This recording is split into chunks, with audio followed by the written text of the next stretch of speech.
2 नवंबर 1990 को अयोध्या में वो होने वाला था जिसे आने वाले सैकड़ों साल तक हर हिंदू को याद रखना चाहिए। 2 नवंबर 1990 को हनुमानगढ़ी के आसपास हजारों कार सेवक जमा हो गए। मुलायम सिंह का आदेश था, इसलिए पुलिस ने कार सेवकों पर फायरिंग शुरू कर दी। पुलिस का दावा था कि उसने पहले लाठीचार्ज किया था, लेकिन जब हालात नहीं संभले तो उसे फायरिंग पर मजबूर होना पड़ा। लेकिन इस घटना के चश्मदीद पत्रकार हेमंत शर्मा की एक किताब पुलिस के दावों की पोल खोल देती है। हेमंत शर्मा इस किताब में लिखते हैं कि दिगंबर अखाड़े की तरफ से आने वाला जुलूस सड़क पर बैठ गया और रामधुन गाने लगा। मैं अपने साथी संवाददाता जेपी शुक्ला के साथ दीवार से सट कर खड़ा हो गया, क्योंकि पुलिस की गोलियां हमारे अगल बगल से सनसनाती हुई निकल रही थीं। शुक्ला जी की एसएसपी सुभाष जोशी से झड़प भी हो गई। उनका कहना था कि जो लोग सड़क पर निहत्थे बैठे हुए हैं उन पर गोली क्यों चलाई जा रही है। हेमंत शर्मा आगे लिखते हैं कि तथ्य यह है कि प्रशासन ने कार सेवकों पर अंधाधुंध गोली तब चलाई जब वो सत्याग्रह के लिए सड़कों पर बैठकर रामधुन गा रहे थे। चश्मदीदों के मुताबिक पुलिस ने कार सेवकों पर बिना किसी चेतावनी के गोलियां चलाई।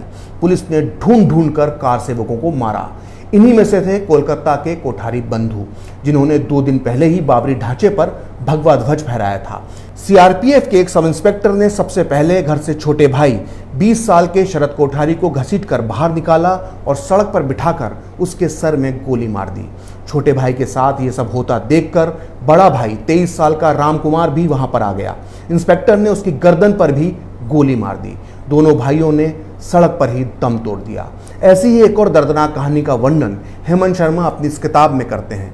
वो लिखते हैं कि एसएसपी की चेतावनी के बाद भी हम वहां से नहीं हट रहे थे।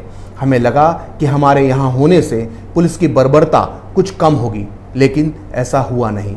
हमने देखा कि एक कार सेवक गोली लगते ही सड़क पर गिर पड़ा और उसने अपने खून से सड़क पर लिखा सीताराम। पता नहीं उसका नाम था या अंतिम समय में किया गया भगवान का स्मरण, मगर उसके गिरने के बाद भी सीआरपीएफ की टुकड़ी ने उसकी खोपड़ी पर गोली मारी। उसके बिलखते साथी ने मुझे बताया कि वो दोनों राजस्थान के गंगानगर से आए थे। ऐसा नहीं है कि सारे वर्दी वालों के सर पर खून सवार था। फायरिंग के वक्त सीआरपीएफ के कुछ जवान फूट फूट कर रो रहे थे।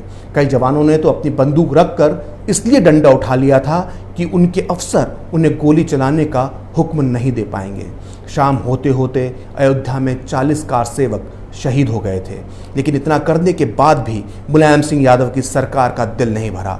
ये खबर अगले दिन लोगों तक ना पहुंचे, इसके लिए 3 नवंबर की सुबह बनारस, गोरखपुर, कानपुर और इलाहाबाद में अखबार नहीं बंटने दिए गए।